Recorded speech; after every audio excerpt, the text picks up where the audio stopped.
Y estamos aquí con Pablo Correa, nuestro compañero también de trabajo en Canal 20. Pablo, buen día primero. ¿Qué tal, Martín? ¿Cómo les va? Hola, Leo. ¿Cómo les va? ¿Cómo andan? Bueno, y un poco la pregunta, el pie, lo hizo la gente recién con los comentarios a partir de la consigna que largamos en la jornada de hoy sobre los aumentos de nafta nuevamente. ¿Cuánto hace que aumentó? Hace unos días nomás. Sí. Y va a llegar entre 4 y un 7%, además de los aumentos de luz, de pasaporte. Bueno, en general, una economía que sigue creciendo en los precios y sigue bajando el nivel, el poder adquisitivo de la población. Y un poco era lo que escribías el fin de semana en Puntal, un análisis muy interesante de la situación. Contanos un poco, porque la gente lo refleja y lo siente día a día, lo expresa en esos comentarios, ¿no?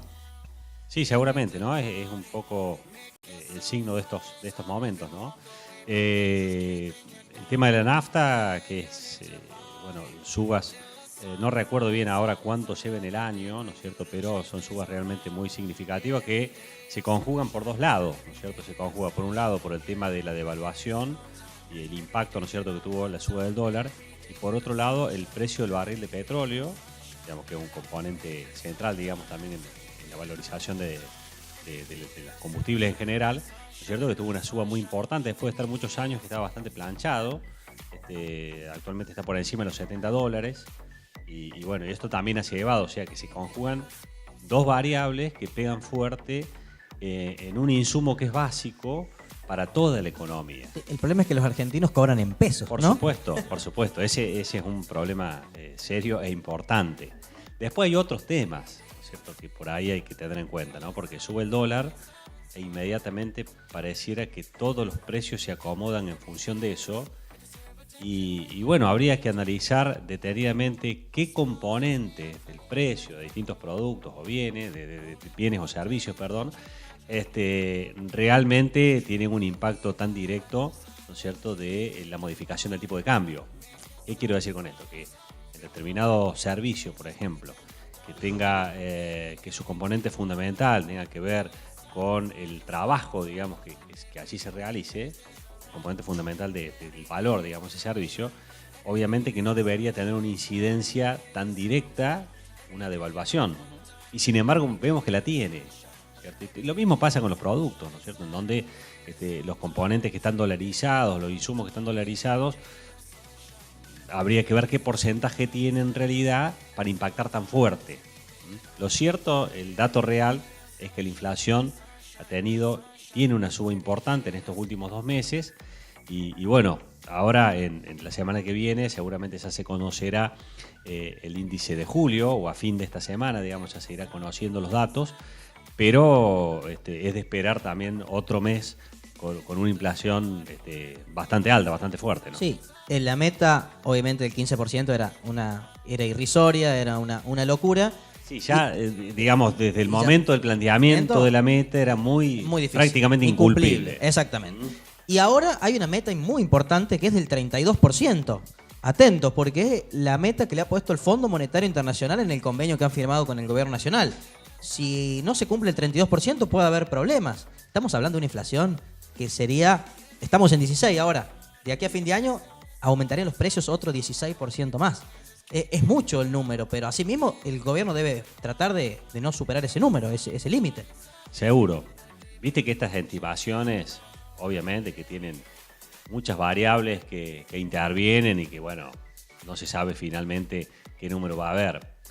Si uno mira un poco lo que marcan algunas consultoras, están hablando más o menos en eso, entre el 30, 32, 34.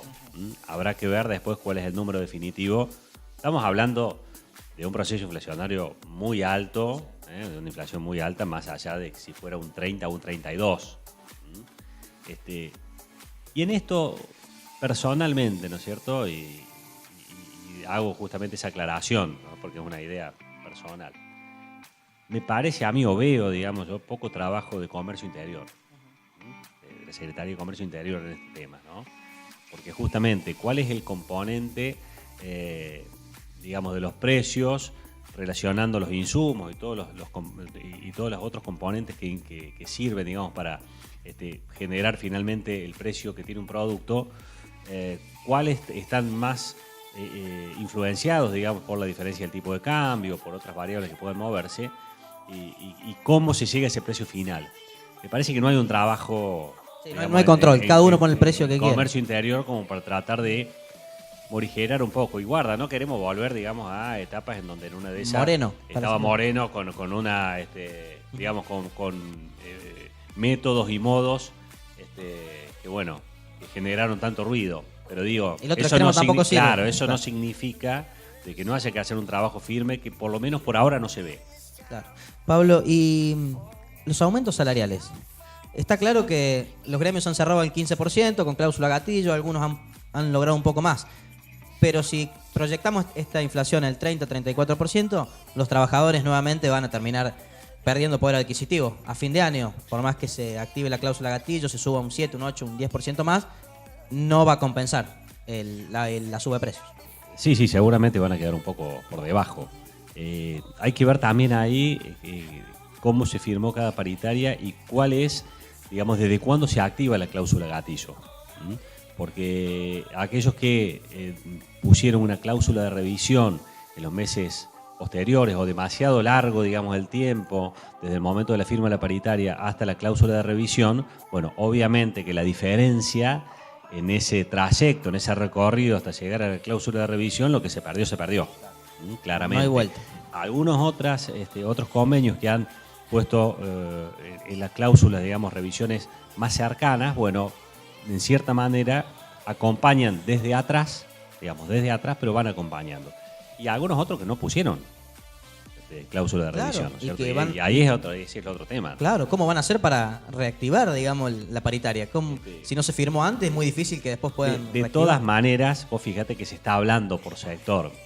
Me parece que ningún sector puede quedarse, digamos, con el 15%. Con la foto, claro, de febrero, marzo, abril, ¿no es cierto?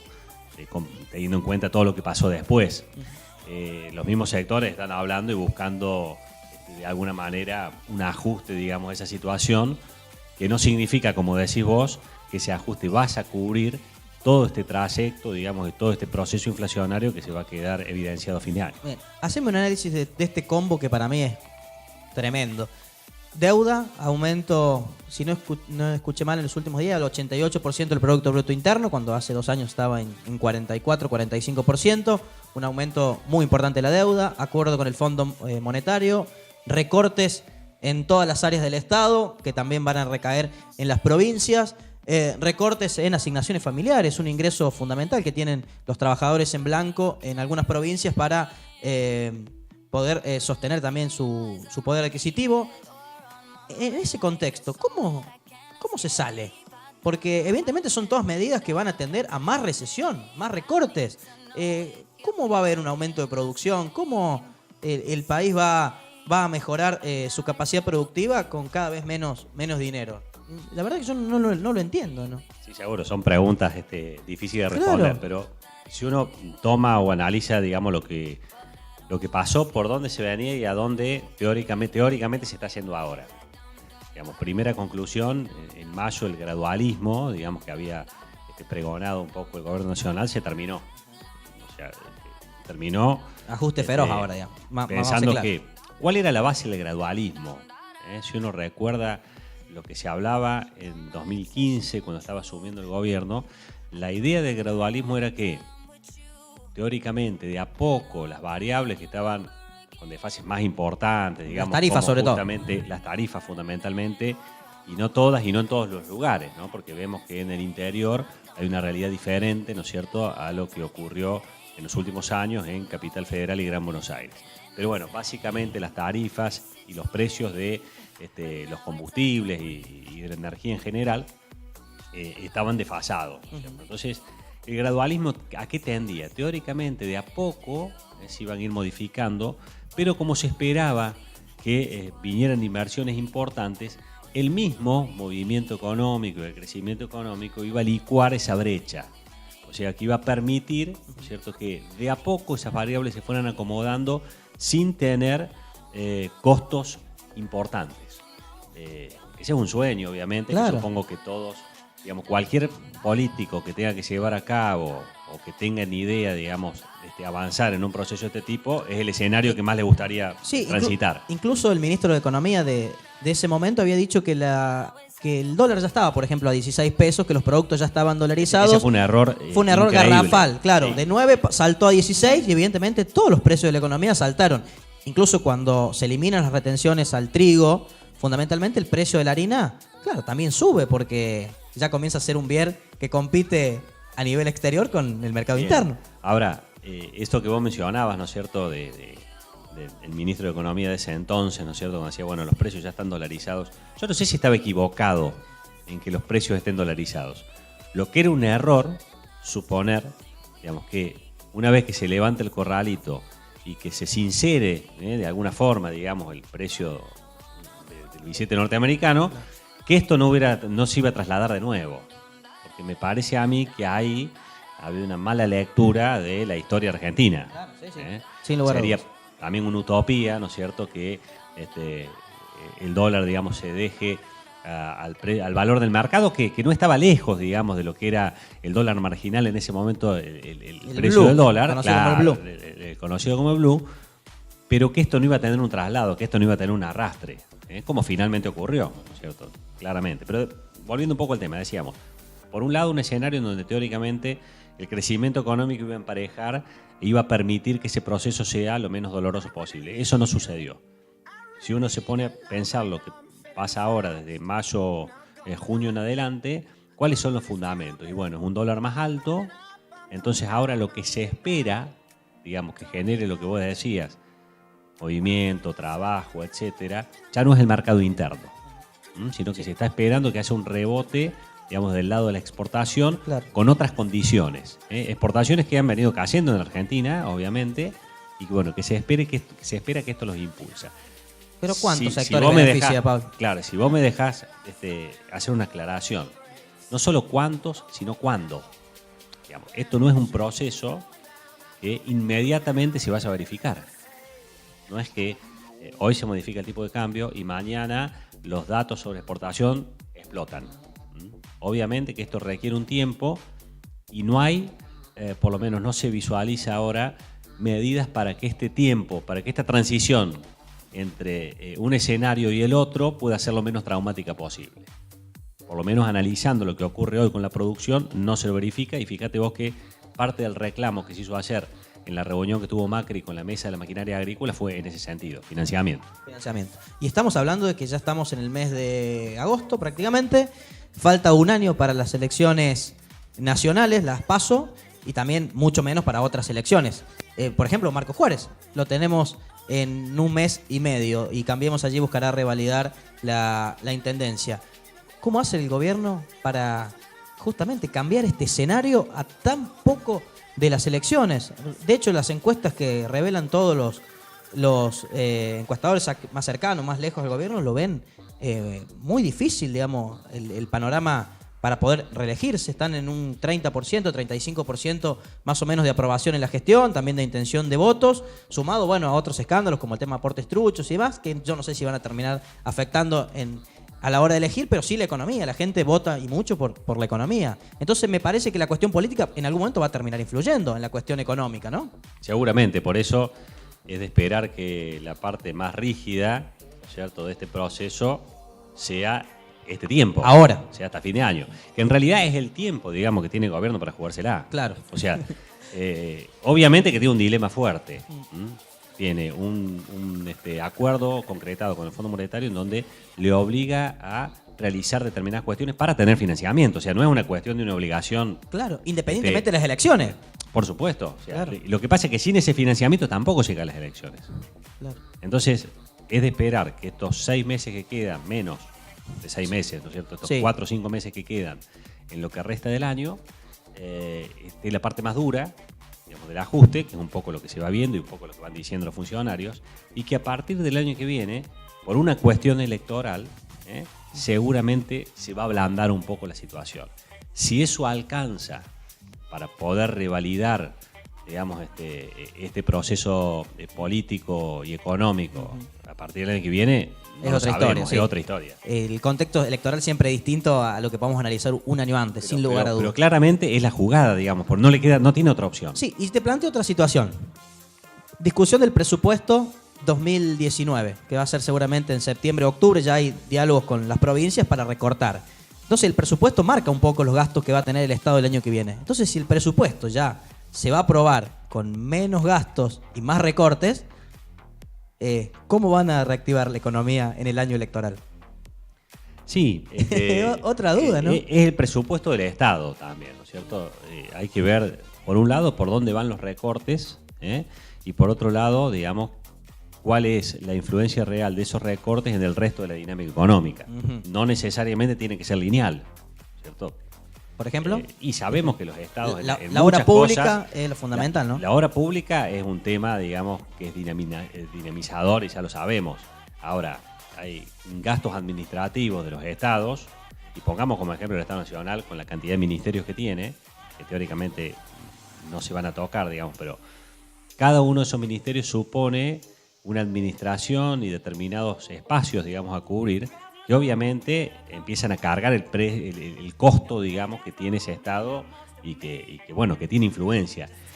¿Hasta qué punto un recorte, digamos así, impacta en el resto de la dinámica económica? Es mucho más difuso.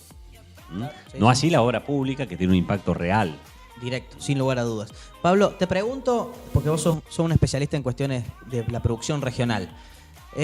¿Cómo está la producción regional? Porque tal vez aquellos que producen soja estén un poco más aliviados, digamos, pero aquellos productores lecheros están en una situación realmente muy complicada. Sí, la producción hoy tiene problemas por todos lados. Algunos que son, que tienen que ver con medidas económicas, y otros que tienen que ver con el azar o la suerte, que tiene que ver la con sequía el clima. también, Claro, ¿no? exactamente. Digamos, al que tuvo problemas de sequía, obviamente que lo ha afectado, por más que sea un productor agrícola, y que el cambio, la modificación en el tipo de cambio le sirva, digamos, pero igualmente ha sido afectado porque ha tenido poco rendimiento y en algunos casos nulo. Pero esto es muy de productor a productor. El resto de las actividades que tiene como insumo fundamental para la alimentación, los granos, están todas en un momento complejo. Cerdos, ovinos, lechería. Lechería, la que zafa un poco más es la ganadería de carne, digamos, un poco más, pero están todas complicadas porque, bueno, obviamente tuvieron un incremento muy fuerte en los costos. Sus costos están dolarizados, volviendo un poco a lo que yo mencionaba, ¿no es cierto? Sus costos están dolarizados, pero el que le compra lo hace en pesos, con un escenario como el que tenemos, ¿no es cierto? Y en donde estas actividades, en realidad, digamos, el mix, digamos, de exportación es muy bajo todavía. Por más que hayan subido las exportaciones de carne y por más que hubo algún rebote, digamos, en las exportaciones de lácteos, pero el mix es mercado interno fundamentalmente. Entonces, hay un desfase que siempre ocurre en este tipo de actividades y que lleva entre 3 y 6 meses. El tema es siempre el mientras tanto. El mientras tanto. ¿Cómo hacemos para mientras ese tanto? Mientras tanto, no hay ninguna medida que sirva para tratar de hacerlos llevaderos y que no queden en el camino, digamos, productores que no puedan seguir trabajando. Claro, y siempre estamos pensando en 3, 6 meses, y cuando lleguen los 6 meses vamos a decir, bueno, faltan 2 o 3 meses más. Es como que las expectativas siempre son para adelante y nunca se puede ver en el momento, ¿no? Pero más allá, digamos, de la cuestión puntual del poder adquisitivo y demás, en estas actividades productivas normalmente hay un traslado a precio de lo que recibe el productor del cambio de las variables. Ese traslado se demora más o menos ese tiempo. Y en ese tiempo, digamos, tiene que pagar todos los días un costo que está muy por encima del precio de lo que recibe. Y ese quebranto, si no hay condiciones favorables para poder asumirlo, y bueno, se torna muy difícil. Ahí también hay una diferencia grande de escala, digamos. El más chico es el más comprometido, sin ninguna duda. Sin lugar a dudas. Bueno, Pablo, anoche estuvo Cadena de Valor en Canal 20, y contanos un poco qué vas a preparar, si ya tenés pensado el programa que viene, de la semana que viene.